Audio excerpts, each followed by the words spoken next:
ಕಾಂಗ್ರೆಸ್ನಲ್ಲಿ ಅತ್ಯಂತ ಪ್ರಮುಖವಾಗಿರತಕ್ಕಂಥ ಪ್ರಶ್ನೆ ಮೂಡ್ತಾ ಇರುವಂತದ್ದು ಲೋಕಸಭೆ ಅಖಾಡಕ್ಕೆ ಧುಮುಕ್ತಾರ ಖರ್ಗೆ ಚುನಾವಣಾ ರಾಜಕೀಯ ನಿವೃತ್ತಿಯನ್ನ ಪಡಿತಾರ ಕುತೂಹಲ ಮೂಡಿಸ್ತಾ ಇದೆ ಎಐಸಿಸಿ ಅಧ್ಯಕ್ಷ ಮಲ್ಲಿಕಾರ್ಜುನ್ ಖರ್ಗೆ ಅವರ ನಡೆ ಎಐಸಿಸಿ ಅಧ್ಯಕ್ಷರಾಗಿ ದೇಶವನ್ನ ಸುತ್ತಿ ಪ್ರಚಾರ ಮಾಡುವ ಹೊಣೆ ಇದೆ ಚುನಾವಣೆಗೆ ಸ್ಪರ್ಧಿಸಿದ್ರೆ ಕ್ಷೇತ್ರಕ್ಕೆ ಸೀಮಿತ ಆಗಬೇಕು ಸೋತರೆ ವೈಯಕ್ತಿಕ ಮತ್ತು ಪಕ್ಷಕ್ಕೆ ಕೂಡ ಮುಜುಗರ ಅನ್ನತಕ್ಕಂಥ ಒಂದು ಲೆಕ್ಕಾಚಾರ ಚುನಾವಣಾ ರಾಜಕೀಯ ನಿವೃತ್ತಿಗೆ ಚಿಂತನೆಯನ್ನ ಕೂಡ ಅವರು ಮಾಡ್ತಿದ್ದಾರೆ ಅಂತ ಹೇಳಲಾಗ್ತಾ ಇದೆ ಲೋಕಸಭೆ ಚುನಾವಣೆ ಬಳಿಕ ಘೋಷಣೆ ಸಾಧ್ಯತೆ ಇದೆ ರಾಜ್ಯಸಭೆಯಲ್ಲೇ ಇರೋದಕ್ಕೆ ಕೂಡ ಮಲ್ಲಿಕಾರ್ಜುನ್ ಖರ್ಗೆ ಅವರು ನಿರ್ಧಾರ ಮಾಡಿದ್ದಾರೆ ಅಂತ ಸದ್ಯ ಭಾರಿ ದೊಡ್ಡ ಪ್ರಮಾಣದಲ್ಲಿ ಚರ್ಚೆ ಆಗ್ತಾ ಇರುವಂತ ವಿಚಾರ ಇದು ಅವರು ಎಲೆಕ್ಷನ್ ಬರ್ತಾರಾ ಬರೋದಿಲ್ವಾ ಯಾಕಂದ್ರೆ ಈಗ ಕಾಂಗ್ರೆಸ್ನ ಅಧ್ಯಕ್ಷರು ಕೂಡ ಆಗಿರುವಂತವರು ಇನ್ನು ಈ ವಿಚಾರಕ್ಕೆ ಸಂಬಂಧಪಟ್ಟ ಹಾಗೆ ನಮ್ಮ ಪೊಲಿಟಿಕಲ್ ಬ್ಯೂರೋ ಮುಖ್ಯಸ್ಥರಾಗಿರ್ತಕ್ಕಂಥ ಚಿದಾನಂದ್ ಪಟೇಲ್ ಅವರು ಲೈವ್ನಲ್ಲಿ ಜಾಯ್ನ್ ಆಗ್ತಾ ಇದ್ದಾರೆ ಅವರಿಂದನೇ ಮಾಹಿತಿಯನ್ನು ಪಡೆದುಕೊಳ್ತಾ ಹೋಗೋಣ ಚಿದಾನಂದ್ ಪಟೇಲ್ ಈಗ ಇರ್ತಕ್ಕಂಥ ಪ್ರಮುಖ ಪ್ರಶ್ನೆ ಸೋಲಿಲ್ಲದ ಸರ್ದಾರರಾಗಿದ್ದಂಥ ಮಲ್ಲಿಕಾರ್ಜುನ ಖರ್ಗೆ ಅವರನ್ನ ಕಳೆದ ಲೋಕಸಭಾ ಚುನಾವಣೆ ಸಂದರ್ಭದಲ್ಲಿ ಬಿಜೆಪಿ ಸೋಲೋದಕ್ಕೆ ಕಾರಣ ಆಯಿತು ಈ ಬಾರಿ ಕೂಡ ಅವರು ಸ್ಪರ್ಧೆಯನ್ನ ಮಾಡ್ತಾರಾ ಮಾಡೋದಿಲ್ವಾ ಈ ರೀತಿಯಾಗಿ ಸಾಕಷ್ಟು ಗೋಜಲಮಯ ವಾತಾವರಣ ಇರತಕ್ಕಂಥದ್ದು ಅದಕ್ಕೆ ಏನಾದರೂ ಸ್ಪಷ್ಟತೆ ನಿಮಗೆ ಸಿಗ್ತಾ ಇದೆಯಾ ಅಥವಾ ನಿಮಗೆ ಆ ಮಾಹಿತಿ ಇದೆಯಾ ರಾಘವೇಂದ್ರ ಗುಡಿ ಚುನಾವಣೆಯಲ್ಲಿ ಸೋಲು ಗೆಲುವು ಅನ್ನೋದು ಯಾರಿಗೂ ಕೂಡ ಅದು ಎಲ್ಲರಿಗೂ ಕೂಡ ಕಟ್ಟಿಟ್ಟ ಬುತ್ತಿ ಇರುವಂಥದ್ದು 50 ವರ್ಷಗಳ ರಾಜಕಾರಣ ಮಾಡಿದಂಥ ಮಲ್ಲಿಕಾರ್ಜುನ್ ಖರ್ಗೆ ಅವರಿಗೆ ಕಳೆದ 2019 ಲೋಕಸಭೆ ಚುನಾವಣೆಯಲ್ಲಿ ಕಲಬುರಗಿಯ ಜನ ಮರ್ಮಾಘಾತವನ್ನು ಕೊಟ್ಟರು ಅವರು ನಿರೀಕ್ಷೆಗೂ ಕೂಡ ಮೀಳದಂಥ ಸೋಲು ಉಂಟಾಯಿತು ಜೊತೆಗೆ ಅವರ ಶಿಷ್ಯನಿಂದಲೇ ಸೋಲು ಉಂಟಾಯಿತು ಅವತ್ತಿನ ಚುನಾವಣಾ ತಂತ್ರಗಾರಿಕೆ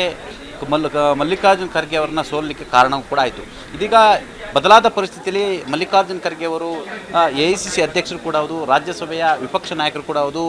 ಕಾಂಗ್ರೆಸ್ನ ಪರಮೋಚ್ಚ ನಾಯಕರು ಕೂಡ ಹೌದು ಆದರೆ ಕಲಬುರಗಿಯಲ್ಲಿ ಮತ್ತೆ ಅವರು ಲೋಕಸಭೆ ಚುನಾವಣೆಗೆ ಸ್ಪರ್ಧೆ ಮಾಡಿದ್ರೆ ಒಂದು ವೇಳೆ ಮತ್ತೆ 2019ರಲ್ಲಿ ಅವರ ವಿರುದ್ಧ ನಡೆದಂಥ ಅದೇ ಚಕ್ರವ್ಯೂಹ ಏನಾದರೂ ಆದರೆ ಮತ್ತೆ ಮಲ್ಲಿಕಾರ್ಜುನ್ ಖರ್ಗೆಗೆ ಸೋಲುವ ಆತಂಕ ಎದುರಾಗಿರುವಂಥದ್ದು ಮತ್ತು ಒಂದು ವೇಳೆ ಸೋತರೆ ಅದು ಇಡೀ ಕಾಂಗ್ರೆಸ್ ಪಕ್ಷಕ್ಕಷ್ಟೇ ಅಲ್ಲ ಮುಜುಗರ ಅದು ಮಲ್ಲಿಕಾರ್ಜುನ ಖರ್ಗೆ ಅವರ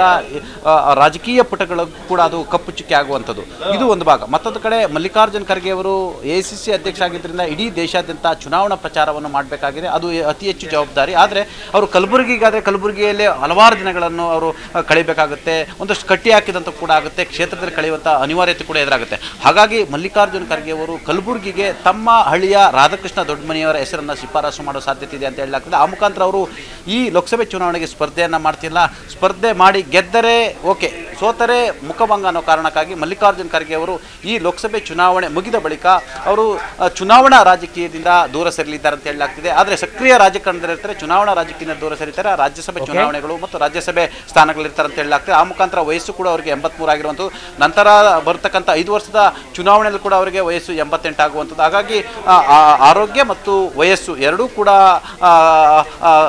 ಎಲ್ಲೊಂದು ಕಡೆ ಅವರಿಗೆ ಬೆಂಬಲ ಕೊಡಲು ಸಾಧ್ಯವೂ ಇಲ್ಲ ಹಾಗಾಗಿ ಮಲ್ಲಿಕಾರ್ಜುನ್ ಖರ್ಗೆ ಅಂತ 55 ದಶಕಗಳ ರಾಜಕಾರಣ ಮಾಡಿದಂಥವರು ಇಂಥ ಇವತ್ತಿನ ರಾಜಕೀಯ ವಿಪ್ಲವ ಮತ್ತು ರಾಜಕೀಯ ಸನ್ನಿವೇಶಗಳ ನಡುವೆಯೂ ಕೂಡ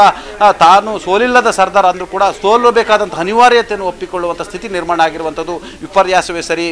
ಗುಡಿ ಯಾಕಂತೇಳಿದರೆ ಲೋಕಸಭೆ ಚುನಾವಣೆ ನಂತರ ಅವರು